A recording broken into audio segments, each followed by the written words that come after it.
வணக்கம். இது சம்பிரதான சேரிட்டபிள் ட்ரஸ்ட்ல இருந்து பேசுகின்றோம். இன்று மனிதனுக்கு தேவையான குறிக்கோள்,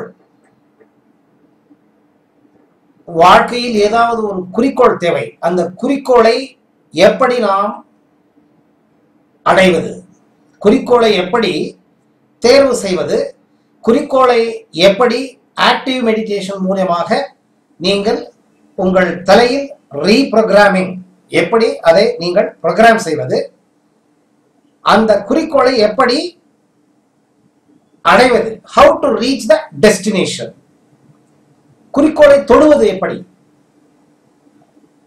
how to reach the aim, how to set a goal and how to reach the aim. குறிக்கோள் இல்லாத வாழ்க்கை மிருகத்தின் வாழ்க்கைக்கு சமானம். குறிக்கோள் இல்லாமல் வாழக்கூடாது. மிருகங்கள் காலையில் எழுகின்றன, தன்னுடைய சாப்பாட்டை தேடி அது அலைகின்றன. சாப்பாடு கிடைக்கிறதோ இல்லையோ, ராத்திரி பொழுதில் அது தூங்குகிறது, மீண்டும் காலை பொழுதில் எழுந்து தன்னுடைய சாப்பாட்டை தேடுவதை வேலையாக வைத்துக் கொள்கிறது. நாம் மிருகத்திற்கு அப்பாற்பட்டவர்கள், மேன்மையானவர்கள். நமக்கு வாழ்க்கையில் ஏதாவது ஒரு குறிக்கோள் கண்டிப்பாக இருக்க வேண்டும். குறிக்கோள் இல்லாமல் நீங்கள் எதை செய்ய முயன்றாலும் உங்கள் வாழ்க்கையில் நீங்கள் உன்னத மட்டத்தை அடைய முடியாது. ஒவ்வொரு மனிதனும், சமுதாயம் தன்னை பார்க்க வேண்டும், தன்னை ரெகக்னைஸ் செய்ய வேண்டும். தன்னுடைய குடும்பத்திற்கு சம்பந்தப்பட்டவர்கள் தன்னை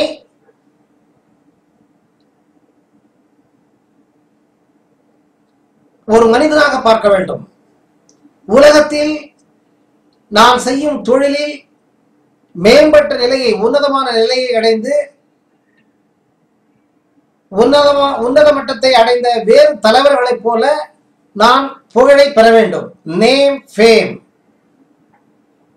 இது ஒவ்வொரு மனிதனுக்கும் குறிக்கோள் இருக்கிறது. ஆனால் மக்கள் குறிக்கோளை தொடுவதில்லை. They are unable to reach the destination. ஏன்? குறிக்கோளை நம்மால் தொட முடியவில்லை. எல்லோருமே குறிக்கோள் பட்டுக் கொள்கிறார்கள். நான் கார் வாங்க வேண்டும், நான் வீடு வாங்க வேண்டும், நான் கம்பெனியில் மேனேஜர் ஆக வேண்டும், நான் கம்பெனியில் வைஸ் பிரசிடென்ட் ஆக வேண்டும், நான் என்னுடைய மனைவிக்கு இந்த பொருளை வாங்கி கொடுக்க வேண்டும், என்னுடைய குழந்தைகளை நான் உன்னத மட்டத்திற்கு எடுத்து செல்ல வேண்டும். இப்படி சிறு வயதிலிருந்து நாம் ஒரு நிலைக்கு போகும் வரையில், டெஸ்டினேஷன், அதாவது நாம் சாகும் வரையில் ஏதாவது ஒன்றை குறிக்கோளாக வைத்துக் கொள்கின்றோம். ஆனால் அதை அடைய முடிவதில்லை நம்மால். காந்தி, மகாத்மா காந்தி குறிக்கோளை எப்படி அடைந்தார்? Thomas Alva Edison, Wright brothers, பெரிய பெரிய மனிதர்கள், உலகத்தில் பெரிய பெரிய காரியங்களை சாதனை செய்தவர்கள் எப்படி அந்த சாதனையை செய்தார்கள் என்றால், முதலில் ஒரு குறிக்கோளை தலையில் போட்டுக் கொள்கின்றார்கள். தாட் ப்ராசஸ் என்று சொல்லுகின்றோம். ஏதாவது ஒன்றை கனவு காண்கிறார்கள். அது சிறியதாக இருக்கட்டும், பெரியதாக இருக்கட்டும், ஒரு கனவு அவர் மனத்தில் எழுகின்றது. அந்த கனவை ஆசையாக திருப்புகிறார்கள். ஆசை எப்படிப்பட்ட ஆசையாக இருக்க வேண்டும்? எரிமலை குதிக்கின்றது பாருங்கள். எரிமலையில் பிழம்பு, நெருப்பு பிழம்பு எப்படி கொதித்து கொதித்து உள்ளிருந்து வெளியில் வந்து சிதறி வெளியே அடிக்கின்றது, அதை போன்ற ஆசை உள்ளே உங்கள் மனதில் குதிக்க வேண்டும். எல்லோருக்கும் ஆசை இருக்கிறது, ஆனால் எல்லோருக்கும் குதிப்பதில்லை. எரிமலையை போல அது குதிக்க வேண்டும். எப்பொழுதுமே குதித்துக் கொண்டிருக்க வேண்டும். பர்னிங் டிசையர், பர்னிங் டிசையர் என்று சொல்கின்றோம். ஒரு குறிக்கோள், எய்ம் இருக்க வேண்டும். அந்த எய்ம் ட்ரீமாக கன்வெர்ட் ஆகிறது. அந்த ட்ரீமாக கன்வெர்ட் ஆகப்பட்டது ஆசையாக திருப்பப்படுகின்றது. ஆசை எரிமலையை போல குதித்து எழ வேண்டும்.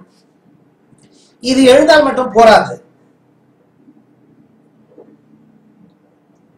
அந்த குதித்து எழும் அலைகளை, மன அலைகளை உங்கள் ஆழ் மனதில் ஏற்படும் சிந்தனைகளை நீங்கள் பிளான் செய்து, இப்பொழுது நான் சென்னையில் இருக்கின்றேன், சென்னையிலிருந்து பாண்டிச்சேரிக்கு செல்ல வேண்டும். சென்னையிலிருந்து பாண்டிச்சேரிக்கு செல்ல வேண்டும் என்றால் நான் உட்கார்ந்த இடத்திலிருந்து புராணங்களில் சொல்வதை போல புஷ்பக விமானம் ஆகாயத்திலிருந்து என்னுடைய வீட்டுக்கு வராது. நான் சொன்னவுடன் புஷ்பக விமானம் என்னை எடுத்துக்கொண்டு போய் அங்கு விடாது. உங்களுக்கு முயற்சி தேவை. You have to put your effort. எப்படி எஃபர்ட் போடுறீங்க? ஒன்னா கார்ல போறீங்க, கார்ல போறதுக்கு டாக்ஸி வேணும், இந்த டாக்ஸி ஸ்டாண்டுக்கு போறீங்க. இல்ல பஸ்ல போறீங்க, பஸ்ல போகணும்னா பஸ் ஸ்டாண்டுக்கு போகணும். ஏதாவது ஒரு வழி வேண்டும் இல்லையா உங்களுக்கு, மெத்தடு. அந்த மெத்தடை ஃபாலோ பண்ணணும்னா எஃபர்ட் போடணும். உட்கார்ந்த இடத்துல எல்லா வேலையுமே பண்ண முடியாது. அந்த எஃபர்ட் நீங்க போட்டாதான் அந்த டெஸ்டினேஷனை ரீச் பண்ண முடியும். You have to put your effort. சரி, எஃபர்ட் போட்டாச்சு. சார் நான் போனேன் சார், டாக்ஸி ஸ்டாண்டுக்கு போனேன், டாக்ஸி ஸ்டாண்டுக்காரன் 12 ரூபா கேட்கறான் சார் ஒரு கிலோமீட்டருக்கு. அங்கே ஆக்சுவலாக 6 ரூபா தான் இருக்கு, 12 ரூபா டபுள் த சார்ஜ் கேட்கறான். ஒரு தடவை போனீங்க, ஒரு டாக்ஸியை கேட்டீங்க, வேற டாக்ஸி எங்க இருக்குன்னு தேடி போனீங்களா? வேற ஏரியா நிறைய டாக்ஸி ஸ்டாண்டுக்கு இருக்காங்க, போனீங்களா? You have to put persistent effort. விடாமுயற்சி, விடாமுயற்சி, விடாமுயற்சி இருந்தாதான் உங்களால டெஸ்டினேஷன் ரீச் பண்ண முடியும். வெறும் விடாமுயற்சி போட்டா போராது. You have to plan it in a methodological way. ஒரு முறை, கோட்பாடு. டெஸ்டினேஷனை ரீச் பண்ணணும்னா ஒரு கோட்பாடு வேணும், ஒரு பிளான். அது பிரகாரம் போனாதான் உங்களால ரீச் பண்ண முடியும். பாருங்க, நான் இன்னைக்கு வைஸ் பிரசிடென்டா இருக்கிறேன். பிரசிடென்ட் ஆகணும்னா நேரம் வைஸ் பிரசிடென்ட் ரூமுக்குள்ள போய் அவனை கையை பிடிச்சி இழுத்து வெளியே தள்ளிட்டு அவன் டேபிள்ல போய் உட்காந்துட்டு நான் பிரசிடென்ட் சொல்ல முடியாது. இன்னைக்கு பிரசிடென்டா உட்கார்ந்து இருக்கவன் நேற்று வைஸ் பிரசிடென்டா இருந்திருக்கிறான். அவன் வைஸ் பிரசிடென்டா இருந்து பிரசிடென்டா போறதுக்கு என்ன பண்ணா, அதே மாதிரி காரியத்தை நீங்க பண்ணாதான் நீங்க வைஸ் பிரசிடென்ட் ஆக முடியும். அதுக்கு ஒரு சிஸ்டம் டெவலப் பண்ணிக்கணும். நீங்க அந்த டெவலப் பண்ண சிஸ்டம், இந்த ஏணி மேல ஏறுறோம் பாத்தீங்களா, எடுப்புலயே ஒரு கால் வைக்கிற இடத்துல இருந்து 3வது காலுக்கு ஜம்ப் பண்ண முடியாது. ஏணியில நிறைய காலுங்க இருக்கு கால் வைக்கிறதுக்கு. ஒண்ணுன்னா போடுமே தவிர எடுப்புலயே 1வது படிக்கட்டுல இருந்து 15வது படிக்கட்டுக்கு ஜம்ப் பண்ண முடியாது. ஸோ எல்லாம் மெத்தடாலஜிக்கல் மெத்தட் இருக்கு. இப்படிதான் போகணும், இப்படிதான் செய்யணும் இருக்கு. பொறுமை வேணும், பேஷன்ஸ். கோலை ரீச் பண்ணணும்னா இன்னொன்னு என்னன்னு கேட்டீங்கன்னா பேஷன்ஸ் வேணும். சரி, இதெல்லாம் இருந்தா மாத்திரம் போராது. அதாவது அந்த பர்டிகுலர் ஃபீல்டுல உங்களுக்கு நாலேஜ் இருக்கா இல்லையா, அந்த நாலேஜை கெயின் பண்றதுக்கு என்ன பண்ணணும்? நாலேஜ் வேணும். நாலேஜ் எப்படி டெவலப் பண்றது? இப்ப நான் பிரசிடென்ட் ஆகணும்னா ஒண்ணு நான் வைஸ் பிரசிடென்டா இருக்கணும். பிரசிடென்ட் கீழே வேலை பண்ணாதான் நான் வைஸ் பிரசிடென்ட்ல இருந்து பிரசிடென்ட் போஸ்டுக்கு போக முடியும். நான் எனக்கு மேல இருக்கிற பிரசிடென்ட் என்ன பண்றான், அவன் என்ன நாலேஜ் கெயின் பண்ணிருக்கான், அவன் கூட இருந்து அவன் சொல்றதெல்லாம் கேட்டு சமாதானமா எல்லாத்தையும் தெரிஞ்சுக்கிட்டு கத்துக்கிட்டு என்ன நான் ப்ரூவ் பண்ணேன்னா கண்டிப்பா நான் அந்த பிரசிடென்ட் போஸ்டுக்கு கண்டிப்பா என்னால போக முடியும். அதனால you need a master man mind. Master mind man, அதாவது ஒவ்வொரு தொழிலிலும் தலைவர், ஞானி அப்படின்னு இருக்காங்க. யாரு உங்களுக்கு மேல இருக்காங்களோ அவங்க தலைவர், யாரு உங்களுக்கு மேல அந்த தொழிலை கத்துக்கிட்டு செஞ்சுட்டு இருக்காங்களோ அவங்க ஞானி.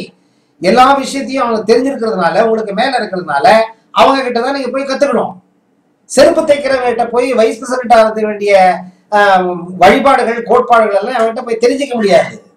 நீ பிரசிடென்ட் கிட்ட அடிபணிந்து ஒபீடியன்சி. பாருங்க, இன்னொன்னு, நீங்க இதெல்லாம் கத்துக்கணும்னா அந்த மாஸ்டர் மைண்ட் மேன் யார் இருக்காங்க, தலைவர், உங்களுக்கு மேல குருக்கள், அந்த குருக்களுக்கு கீழ்ப்படிந்து போகணும். You got to be obedient. Patience இருக்கணும், ஒபீடியன்டா இருக்கணும், பொலைட்னஸ். தமிழ்ல சொல்றது பொலைட்னஸ். அந்த பொலைட்னஸ் இருக்கணும். அந்த பொலைட்னஸ் இருக்கணும். எடுத்து மேல விடுறது, கோவிச்சுக்கிறது, திட்டுறது, இதெல்லாம் பண்ண போனீங்கன்னா நமக்கு யாரும் சொல்லிக் கொடுக்க மாட்டாங்க. அடிபணிந்து போகணும், கீழ்ப்படிந்து போகணும். அப்பதான் எல்லாத்தையும் கத்துக்க முடியும். இதெல்லாம் எப்படி கோலை ரீச் பண்றதுக்கு வேண்டிய ஸ்டெப்புகள் 1 2 3 4 5 6 ஸ்டெப்புகள். இதை பத்தி நான் டீட்டெயிலா உங்களுக்கு நான் இன்னொரு வீடியோல சொல்றேன். இப்ப கோலை செட் பண்றது எப்படி நான் உங்களுக்கு அப்பவே சொல்லியிருக்கேன், இந்த active meditation it is nothing but creative meditation. Active meditation is nothing but reprogramming the left brain. Reprogramming என்ன? ஆல்ரெடி ப்ரோக்ராம் ஆயிருக்கு. என்ன ப்ரோக்ராம் ஆயிருக்கு? நெகட்டிவா ப்ரோக்ராம் ஆயிருக்கு. என்ன நெகட்டிவா ப்ரோக்ராம் ஆயிருக்கு? ஐயோ நம்ம தலையெழுத்தப்பா, நான் பிறந்துட்டேன், என்ன பண்றது, நான் பண்ண கர்மம், தலையெழுத்து தலையெழுத்து தலையெழுத்துன்னு சொல்றேன் இல்லையா, அதுதான் ப்ரோக்ராம். உங்க தலையெழுத்தை நீங்க மனசு பண்ணீங்கன்னா மாத்தலாம். You can reprogram what are already programmed in your mind by birth. பாருங்க, ஒரு வீட்டுல ஒரு சின்ன கதையை நான் உங்களுக்கு இங்க சொல்ல இஷ்டப்படுறேன். ஒரு பெரிய குடிகாரன், ஒரு பெரிய பில்லியனர், இது யூரோப்பியன் கண்ட்ரியில் நடந்த கதை, இது நடந்த கதை. இது ஒரு பெரிய பில்லியனர் கோடி கணக்கில் துட்டு சேர்த்து வச்சிருக்கான். அவருடைய மூதாதையர்கள் சம்பாதிச்சு வச்சது, அவங்க மூதாதையர்கள் சம்பாதிச்சு வச்சதுல இவன் கொஞ்சம் எஃபர்ட் போட்டு சம்பாதிச்ச துட்டு கோடி கணக்குல இருக்கு. தினமும் வீட்டு முன்னாடி அதை குட்டை போட்டு நீங்க நெருப்பு வச்சா கூட அது தீராது, அவ்வளவு துட்டு இருக்குது. சாதாரண பாருங்க, நம்ம கையில துட்டு ஜாஸ்தியாக ஜாஸ்தியாக கெட்ட பழக்கம் நமக்கு வர ஆரம்பிச்சிருக்கு. அந்த மாதிரி இந்த ஆள் என்ன பண்ணிட்டாரு, கையில துட்டு எப்ப இருக்குது உடைக்கிறத கம்மி பண்ணிட்டு உட்கார்ந்த இடத்துல எல்லாம் பண்ண ஆரம்பிச்சாரு. கெட்ட பழக்கங்கள் எல்லாம் வந்துருச்சு, குடிக்க ஆரம்பிச்சாரு. குடிக்கிறது அடிக்ஷன், இந்த காஞ்சா அடிக்கிறது, ட்ரக்ஸ் எல்லாம் என்னென்ன இருக்கு எல்லாத்தையுமே உபயோகிக்க ஆரம்பிச்சிட்டாரு. அவனுக்கு 2 குழந்தைங்க, அந்த ஆளுக்கு ட்வின்ஸ், 2மே ஆம்பளை பசங்க. ஒரு பையன் நல்லா படிச்சு அவங்க அப்பா என்ன பண்ணி வச்சிருந்தாரு கம்பெனி, அந்த கம்பெனி அவன் வயசான பின்னாடி படிச்ச பின்னாடி அந்த கம்பெனிக்கு அவன் இன்சார்ஜ் ஆகி, அவங்க அப்பா 10 ரூபா பண்ணிட்டு இருந்தாருன்னா அந்த கம்பெனில இவன் 10,000 ரூபாய் பண்ற மாதிரி அந்த கம்பெனியை டெவலப் பண்ணான். அமெரிக்கால நம்பர் 1 கம்பெனியா அந்த கம்பெனி டெவலப் ஆயிடுச்சு இவன் வந்த பின்னாடி, இவன் இன்சார்ஜ் எடுத்த பின்னாடி ஆச்சுங்களா. அப்ப அதாவது ஒரு ஆளு ரொம்ப உன்னதமான மட்டத்துக்கு போன உடனே உங்களுக்கு நல்லா தெரியும், இந்த டிவி காரங்க, இந்த பேப்பர் காரங்க, இந்த பிரஸ் காரங்க எல்லாம் வந்து இன்டர்வியூ பண்ணுவாங்க. எஸ்எல்சில நீங்க ஒரு ஸ்டேட்ல ஃபர்ஸ்ட் வந்துருங்க, என்னென்ன டிவி சேனல் இருக்கு எல்லாருமே வந்துடுறாங்க உங்களை இன்டர்வியூ பண்றது. அந்த மாதிரி இந்த இவர் இருக்கிறார் இல்லையா, இந்த ட்வின் பாய், அவரு இந்த கம்பெனில டாப் லெவல், அமெரிக்கால டாப் லெவலுக்கு போனார் இல்லையா, எல்லாம் இன்டர்வியூ பண்ண ஆரம்பிச்சாங்க. அப்போ ஒருத்தர் கேள்வி கேட்டார், ஒரு பிரஸ்காரர், அவர் டிவிக்காரர், உங்க வாழ்க்கையில நீங்க இந்த அளவுக்கு முன்னேறதுக்கு காரணம் என்ன? My father. ஆனா அவங்க ஃபாதரை பத்தி எல்லாருக்குமே தெரியும், பெரிய குடிகாரன், கெட்ட பழக்கங்க என்ன இருக்கு எல்லாத்துக்குமே ஈல்டானவன், எல்லா கெட்ட பழக்கமும் அந்த ஆளுகிட்ட இருந்தது. அப்படிப்பட்ட கெட்ட பழக்கம் இருக்கிற ஆளை இந்த ஆளு எங்க அப்பா தான் எனக்கு எக்ஸாம்பிள் அப்படின்னு சொல்றானே, என்ன அர்த்தம் கேட்டாங்க. இல்லைங்க, உங்க அப்பா 3 பொழுதும் குடிக்கிறாரு, எப்ப பார்த்தாலும் படுத்துருக்கிறாரு, ஒரு பைசா உபயோகம் இல்லை, பண்ண துட்டெல்லாம் செலவழிக்கிறாரு, இவரை போய் நீங்க எக்ஸாம்பிள் சொல்றீங்களே. பாருங்க, எங்க வீட்டுல காத்தால எழுந்த ராத்திரி படுக்கிற வரைக்கும் அம்மாவுக்கும் அப்பாவுக்கும் சண்டை. சின்ன வயசுல இருந்து நான் பார்த்திருக்கேன். அம்மா திட்டுவாங்க, சண்டை போடுவாங்க. ஒரு பைசாவுக்கு எங்க அப்பா பிரயோஜனம் இல்லை, சும்மா சாப்பிடுவார், குடிச்சுக்கிட்டே இருப்பார். அப்ப எங்க அம்மா எனக்கு புத்தி சொன்னாங்க, உங்க அப்பா மாதிரி நீ ஆகக்கூடாதுப்பா, நீ உலகத்துல நல்ல பெரிய ஆள் ஆகணும்னா ஃபர்ஸ்ட் இந்த மாதிரி கெட்ட பழக்கத்தெல்லாம் நீ பழகக்கூடாது. நீ உன்னுடைய குறி அப்பாவை விட நானு ரொம்ப உன்னதமான, உங்க தாத்தா எப்படி இருந்தார் அதை விட ஒரு ஸ்டேஜ் மேல போறேன்னு சொல்லி நீ எய்ம் போட்டுக்கணும், அப்பதான் உன்னால மேல வர முடியும்னு சொல்லி எங்க அம்மா புத்தி சொன்னாங்க. அதனால நான் என்ன பண்ணேன், எங்க அப்பாவை மாதிரி ஆகக்கூடாதுன்னு நான் எக்ஸாம்பிள் வச்சுக்கிட்டு நான் இந்த மாதிரி. சரி, டீனப்பா இன்னொருத்தர் இருந்தா இல்லையா, அவன் என்னன்னு கேட்டீங்கன்னா 3 பொழுதும் அவங்க அப்பா மாதிரியே குடிக்க வேண்டியது.